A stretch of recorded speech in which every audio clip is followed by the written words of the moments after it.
It was a down week for us on FanDuel in Week 14, scoring 112 points, finishing 66 out of 100 competitors. We'll debrief about it and get you ready for Week 15 with our cash and GPP lineup, all coming up next.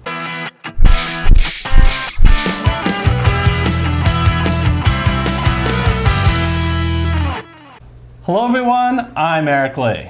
And I'm Damon Levy, sitting in for Gary Kurtzman. Damon, thank you so much for taking time out of your busy schedule to join us. Damon may be new to the audience. I know that you have been playing daily fantasy football for a couple of years, and I know you've watched our daily NFL DFS Master Class, which the link will be at the top of the screen. Tell me about what you thought of that series. It's a really great series. I think that anybody who is new needs to watch it.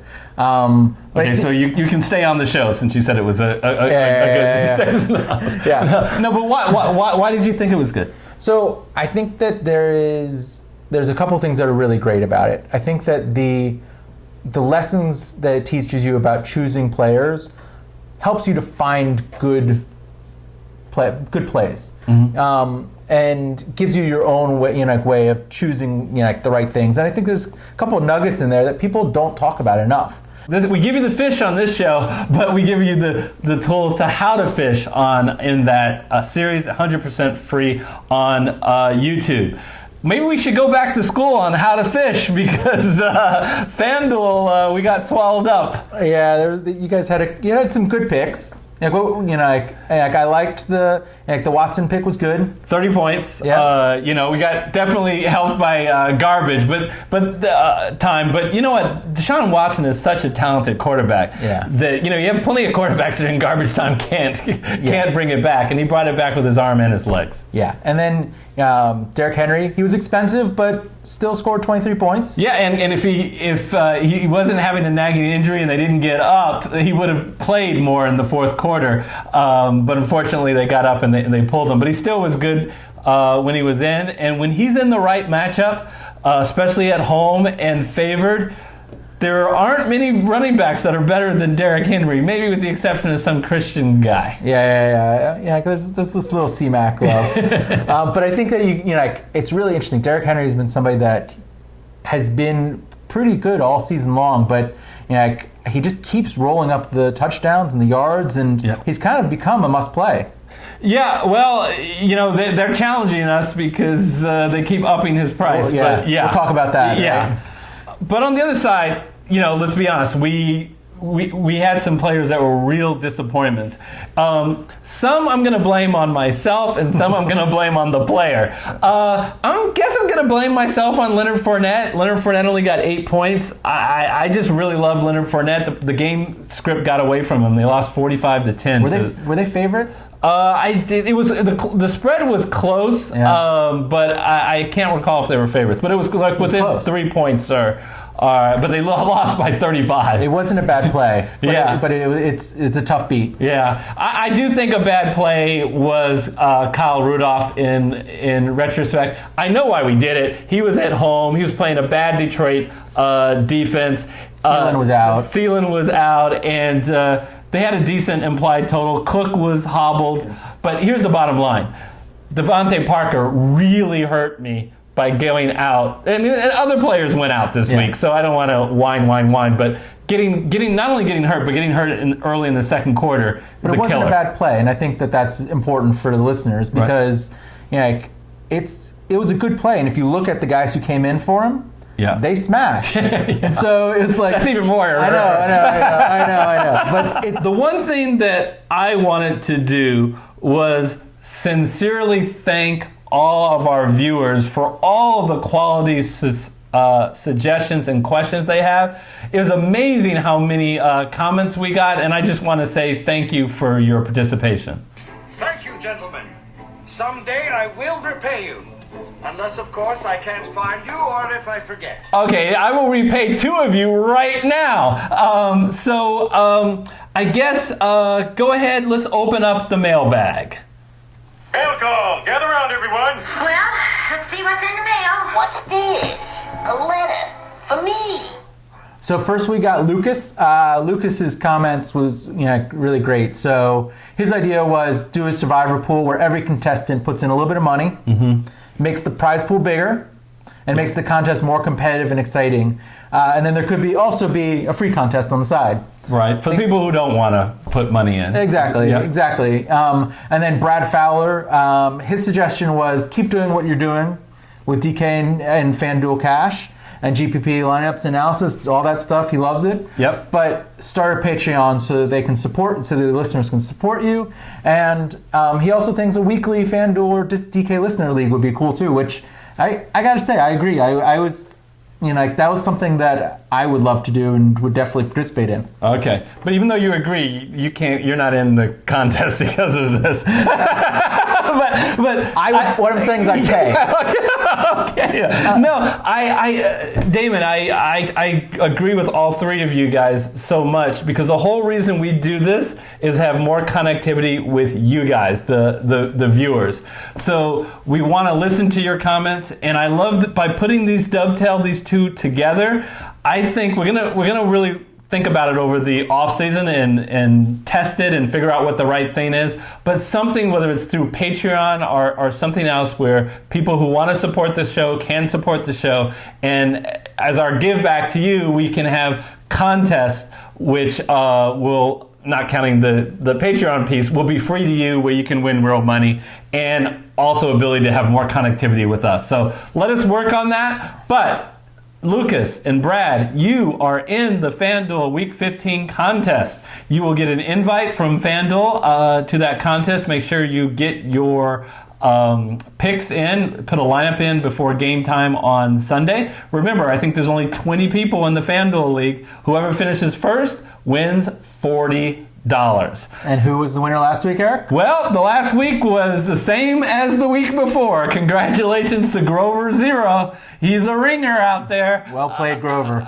So congratulations. So let's talk about Week 15, and we'll go into the studio to figure out our cash and GPP lineups.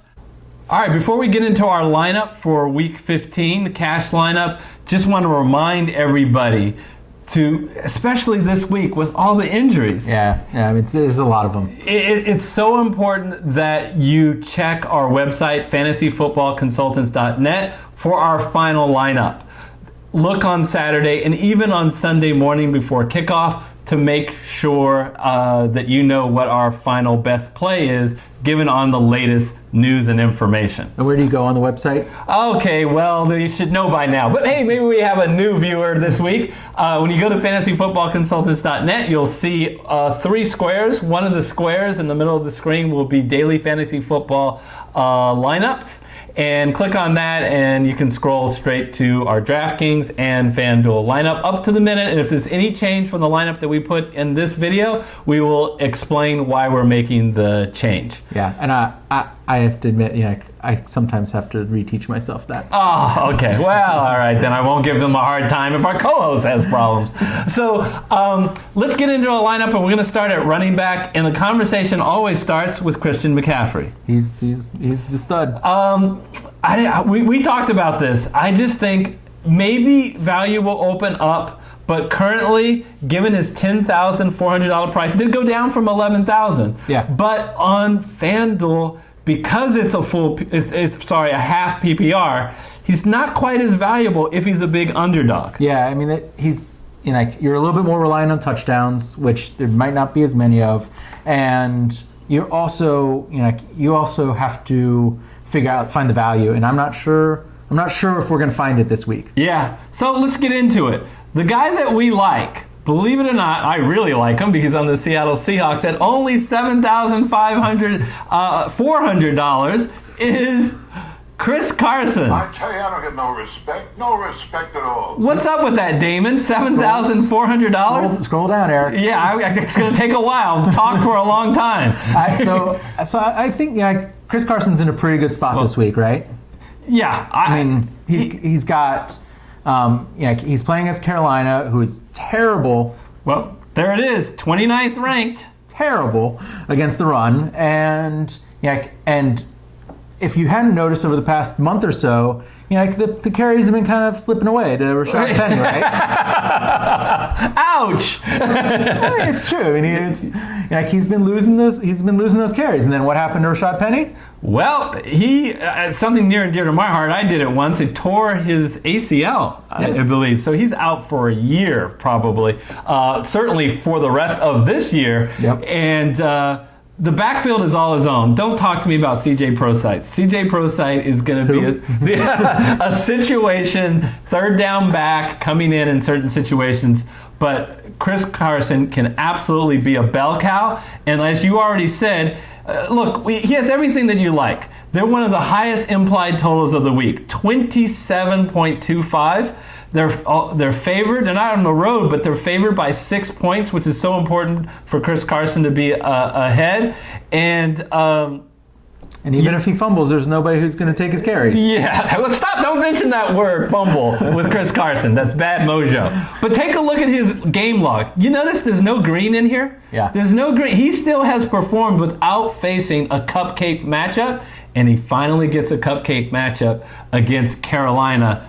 Cupcake because they do such a poor job against the run. Yeah, if he gets a touchdown, this is going to be a smash game, I think. Oh, and I think there's a very good likelihood. 27-point implied total. And if they get it on the ground, it's so likely it'll be from him.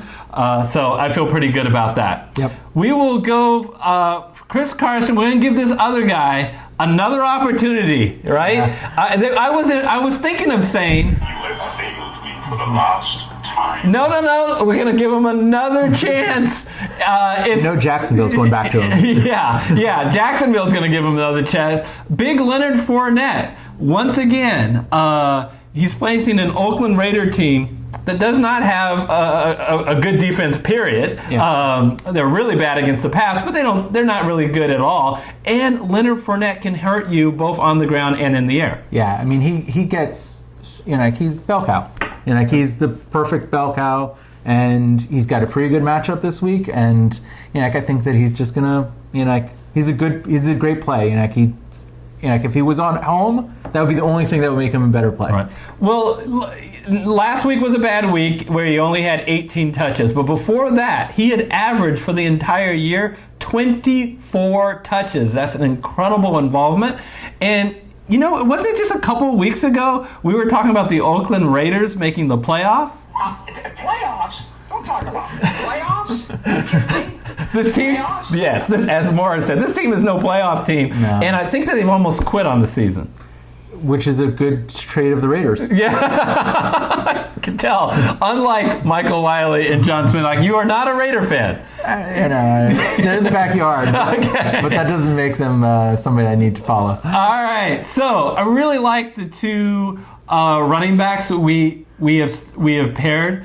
Now let's go over to wide receiver, and I want to go to the best of them all. The best of them all this week is DeAndre Hopkins. DeAndre Hopkins. Boy, is he a talent. And look, he goes up against the Tennessee Titans, who can't stop anybody in the air. Yeah, these Titans games have been shootouts, and I don't think this is the highest implied total game on the slate, but I have a feeling that this one's gonna shoot out. I think this one could shoot out, and this is definitely a game where I could see the over happening, and between the other side, which we'll get to, yeah, and Watson. I mean, this is a couple quarterbacks that are pretty hot. Yeah, and the thing I love about DeAndre Hopkins is you always want to see targets out of your wide receiver. Yeah. He has the third most targets in all of the NFL. Second on the main slate because Thomas isn't on the. It's not on the. Who's number two? So we're going to talk about him later. All right, spoiler: Julian Edelman. Okay. I love this pick with DeAndre Hopkins in a really big game. I mean, we get so involved in fantasy, we forget how huge a game this is for this division. Yeah. Houston versus Tennessee. They're not going to hold anything back. Yeah, and it seems like the weaker the defense, the more he gets targeted. Yeah. I mean, he is he's expensive, but He looks like he's got a pretty high floor this week. Yeah, and so far we haven't been bothered by spending a lot of money so far. So we do have to think about We didn't get McCaffrey. We didn't get McCaffrey. That's why we can't afford McCaffrey. But you know what? You're looking at this lineup and you say you want a little more. Yeah, we'll give you a little more in the form of DJ Moore. Now, I get to scroll down a bit to get to DJ Moore at $6,900. What does he have to do in order to get priced up higher? I mean, okay, all right. I tell you, I don't have no respect at all.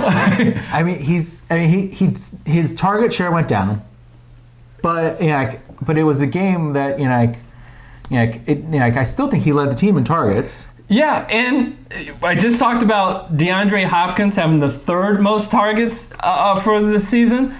DJ Moore, the fourth most targets. Yeah. So to your point, what does he have to do? I'm not sure. He's fourth most targets.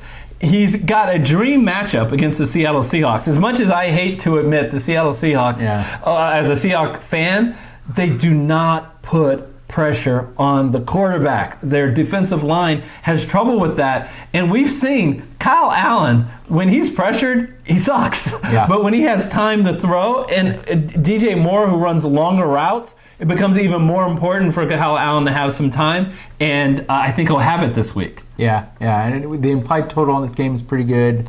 Yeah, I think that he's a good play. I'm excited about that. All right, so we'll slide DJ Moore into our lineup, and we're dwindling on our average price. Only $5,800. We need to find a little bit of value. I'm going to give it to you then. Why don't you find some value on the slate? So let's roll down, Eric. So this is one that I like a lot. So Atlanta's been scoring a lot of points. And especially when they are losing, which is happening a lot. and Calvin Ridley, he's out. Yeah, out for the season. And we've seen that whenever Julio or Ridley is out, then they go straight over to Gage. I mean, it's like he is like he's the third wideout, but he is like, they seem very comfortable in throwing the ball his way. Yeah, well, now he's the second wideout. Yes. And Austin Hooper is back. And I know what some of you guys are saying is, oh no, the matchup is real bad. They're playing the 49ers and the number one ranked offense. Did you not watch last week what the New Orleans did? Now look, I know that the Niners are a good defense, but Las Vegas has this as a 47 over and under. They do think it's going to be a high-scoring game. Now, they think San Francisco is going to do most of the scoring. The implied total of Atlanta is only 18, but I wouldn't be so sure about that. Dee Ford is a real force on the line. He is going to be out. Yep. Richard Sherman is a great cornerback as a Seahawks fan. He's going to be out. And I don't know about Quan Williams. He could be out. So it could be their two top corners. Yeah. So that means Russell Gage is not going to be on a top cover man. He's going to get targets. Yeah. I mean, that's kind of one of the basics of your master class approach, right? Yep. Look at the targets. And he's going to get targets. And we get to save some money with him at $5,400. Which we need to do. Yes. So we're going to go to the tight end. And would I like to have Travis Kelce, George Kittle, and Zach Ertz? Yes, yes, and yes. Yeah. Can I afford them? No. So, I like Kittle a lot. yeah, and I like Zach Ertz a lot. But I don't like 7,200 or 6,700 right now. Not now. So we're going to scroll down a bit and get our hero from last week at $5,300, Ian Thomas. Now, folks, you've got to pay attention to the news. This is conditioned that Greg Olsen does not play. Yeah. But we have seen it. We said it last week, and it happened last week. When Greg Olsen is out, Ian Thomas runs his routes. Yeah. And Kyle Allen relies Not just heavily. this year. Yeah. Last year, too. Yep. And Kyle Allen relies on his tight end. Yeah. So I'm not going to belabor the point. I don't need to take another shot at my Seahawks, but they don't do a good job against tight ends, in addition to not having a good pass defense in general. I think at only $5,300, if Greg Olsen is out, I love this pick of Ian Thomas. Yeah, and if it looks like Greg Olsen is in, you guys will. Yeah, we'll update the lineup. We'll update the lineup. And we'll give. There's some other value down there, and that we'll look for. And exactly, it won't be Greg Olsen though, because Greg Olsen's coming out of concussion protocol. I do not like playing players coming out of concussion protocol, and he's not cheap. Yeah. Let's go to quarterback. We've waited a longer. We kind of see the landscape. We got an average of $6,200 to spend, but that's also with a defense which we normally aren't spending as much money. Where do you want to go at quarterback? I'm pretty excited about this one, actually. I think that if you look at... Can I interrupt you and say Jimmy Garoppolo is the most expensive quarterback on FanDuel? Inconceivable! Can you explain that? I mean, he's good looking. Is that factored into their algo? All right, I don't know. It doesn't give you points, though. So we're not going Jimmy Garoppolo. No. Pat Mahomes, he hasn't been Pat Mahomes lately. Yeah. And he's facing a tough Denver defense, and he's very expensive. They've got a really high implied total, which I was surprised at. And I don't know, who knows? Mahomes could go off on any game. That's why I like him more as a GPP play than a cash game play at this stage. I agree, and I like Watson, but I like that same game, and I like to go down a little bit. We like going down. Yeah, and so I think that there's some value with Ryan Tannehill right there. The guy's been playing out of his mind. Yeah, and and they're like talking about giving him a big contract and. And so he's playing for dollars right now, and I think that this game could be a shootout. Yeah, it's kind of funny. Sometimes we get called out on the comments, and for good reason. We say, you know what? You kind of went on an emotional pick there. You didn't follow your principles of your NFL DFS Master Class. Well, we are here.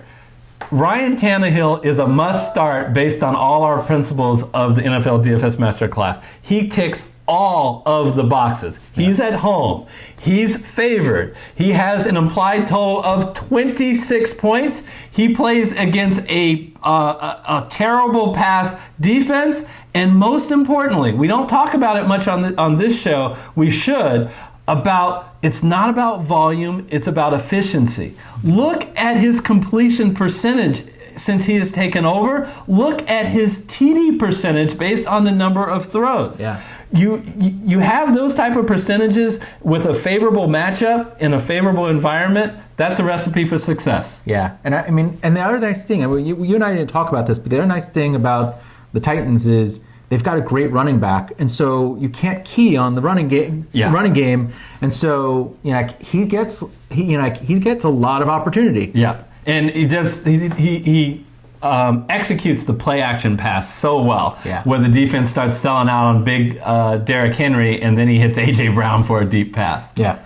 All right, so we will happily get Ryan Tannehill in the lineup. I never thought I'd have that phrase this week, this year. I know. Happily get Ryan Tannehill in the lineup. Yeah.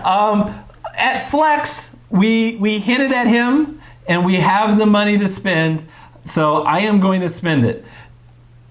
Julian Edelman at $7,700. So for those scoring at home, we have the fourth most targets, the third most targets, and the second most targets in our lineup. And the only reason we don't have the first most targets is because he's not on the slate. Exactly. So 8 straight weeks, ladies and gentlemen, Julian Edelman has had double digits in targets. It is obvious that Tom Brady is very comfortable with him and relies on him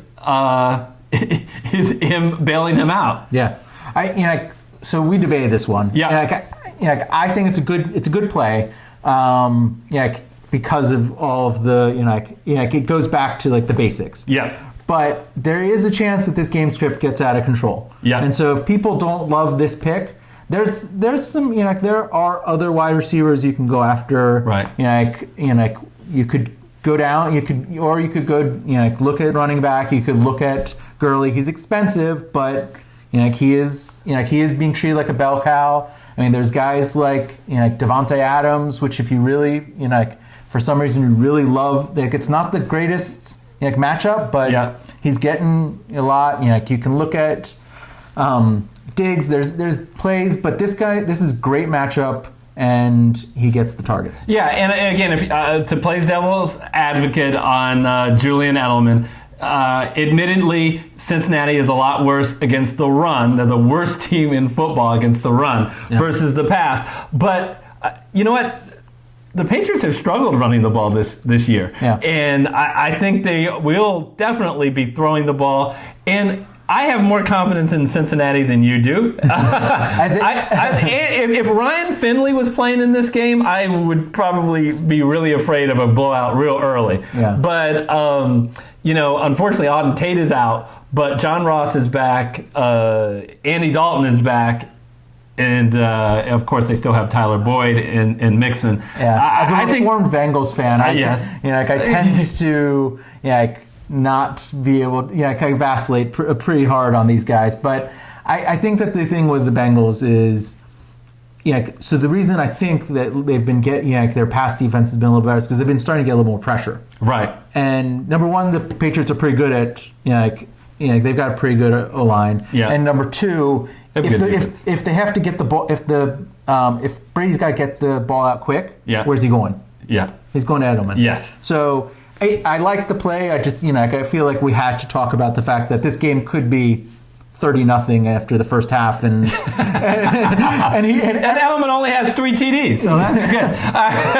One can hope. You got to talk about defense because I can't talk about. I might have to go over there. Yeah. Damon is distancing himself from this defensive pick, but I'm not playing along as well as the other guest hosts on this one. So I'm going to tell you that I actually am very comfortable with this defensive pick. But it's not going to surprise viewers because I've been comfortable with this pick for multiple weeks, and multiple weeks they have not done well.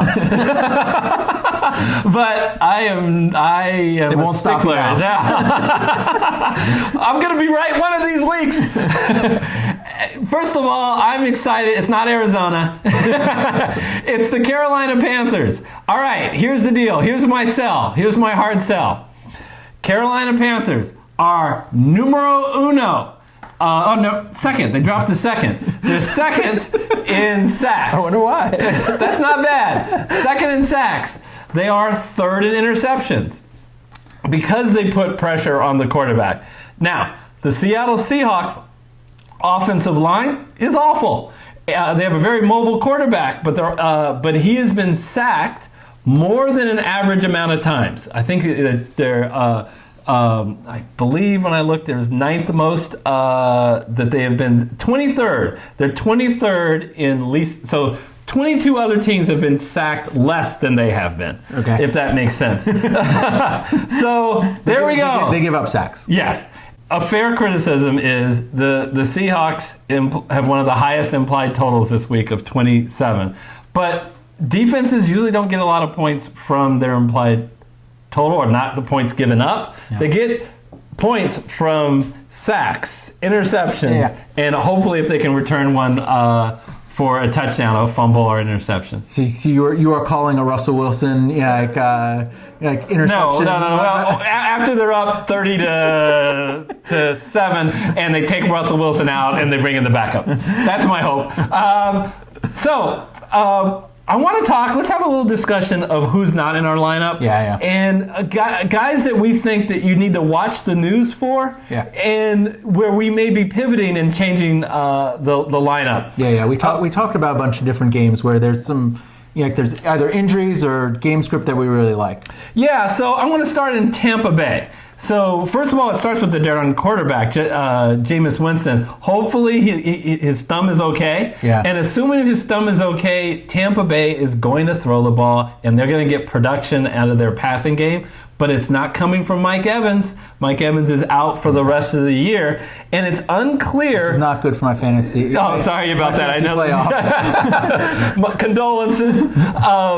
So Scotty Miller is also questionable.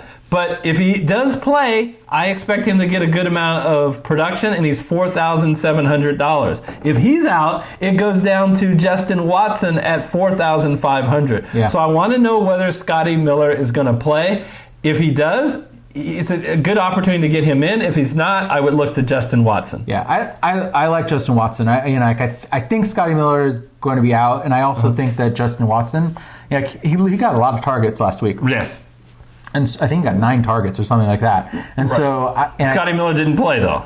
Right. I know. Right. Yeah. And so I think Justin Watson is good. I also think that people may want to go after Godwin. He's Darius Slay doesn't concern you on Detroit, kind of a shutdown corner, and if they have any intelligence, they will put him on Godwin, the only real weapon they have. But you saw Allen Robinson. Yeah. And Slay has not been slaying. Okay. He has not been he was shutting down early in the season. He has not been as shut down lately. I'd like to see the stats on that, but I'm not sure he's the one lesson I think that some of the beginning DFS players miss out. They go out, wow, this guy is out. I want to get his replacement because he's so cheap. Well, you have to look at the matchup too. Don't just put him in a terrible matchup. Yeah. But why I like this is they're facing Detroit. 30th ranked defense. Yeah. Pass defense. 30th. Yeah. Pass defense. And the one good thing is a little bit of Slay, and the guys we're talking about that were cheap, Slay shouldn't be on. No. So how about Miami? Tell us about Miami. Yeah, we talked about this a lot, and I like Miami. I think that so that's a phrase most people don't say. Sorry, that is I shouldn't have said that. So I believe in Fitzmagic. I think that Fitzmagic, he scores. He is Jameis Winston Jr. He throws the ball a lot, gets a lot, generates a lot of points. Look what Devontae Parker has done. Yeah. Right. And where's Devontae Parker this week? Right. And so the team doctor is busy. He's examining heads. Yeah. Albert Wilson and Devontae Parker is on concussion protocol. Yeah. If both of those guys are out, oh my gosh. Then you need, there's Alan Hearns at 5,800 and there's Isaiah Ford at 5,500. Yep. So again, love the matchup. They're facing the New York Giants. The New York Giants are 26th rank of pass defense. And in that second half yesterday, I felt like they literally were just letting guys have 5 yards buffer. I don't know why. I mean, against Philadelphia. Yeah. It's not like Philadelphia has a lot of talented wide receivers either. They literally were talking today about Josh McCown getting ready to come into the game as a wide receiver. Oh gosh. Because Alshon Jeffries was out. They only had 2 healthy wide receivers, and they still were able to run up 23 points. That's embarrassing. With Miles Sanders out too. Yeah. So they were essentially had their 4th string running back. And a guy that the Dolphins cut, Jay Ajayi. And they had, and they had 2, they're practice field guys. Yeah, on wide receiver, and they still scored 23 points. Yeah. So, point is, New York Giants pass defense. Awful. Not good. So the last thing we want you to take a look at, he's a huge bargain on DraftKings, but he's a little bit of a bargain on DraftKings, on FanDuel, is tell us a little bit about DeAndre Washington. Yeah, I mean, so Josh Jacobs, he was out last week, and DeAndre Washington got, he got there was a lot of talk before the game about whether or not it would be a split with Richard, but Jalen Richard.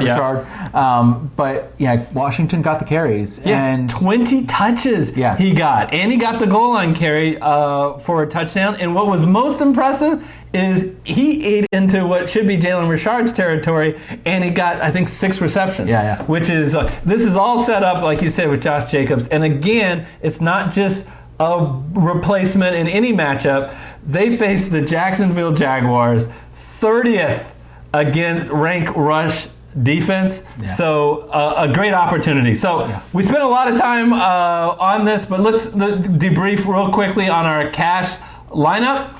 Ryan Tannehill at quarterback, checks all the boxes. We're really happy with our running backs, Chris Carson and Leonard Fournette. Lots of touches in there. Yeah. And you talk about targets. We got the top 3 in DJ Moore, DeAndre Hopkins, and Julian Edelman. Russell Gage may is a sneaky, really good, low-price play. Ian Thomas, as long as Greg Olsen is out, and only my defensive pick, the Carolina Panthers. All right, we will switch to GPP.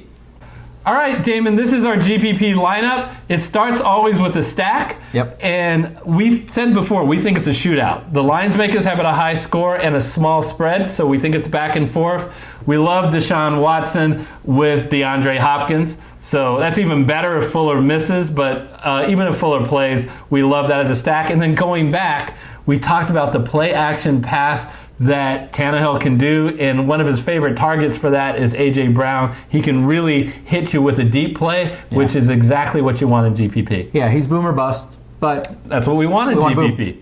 Yeah. Speaking of boom or bust, Yes. Aaron Jones. Yes. Yeah. We talked about him. I liked him for cash, but then you talked me off that bad play. Yeah. I basically nicely said to you, Some crazy someplace else. All stocked up here. Yeah. But he is a great GPP play because his ceiling is as high as anybody's, even C-Max. So So I like him here. I think that there's home favorite. Bears are pretty good against the pass, but not as good against the run, and so I like that.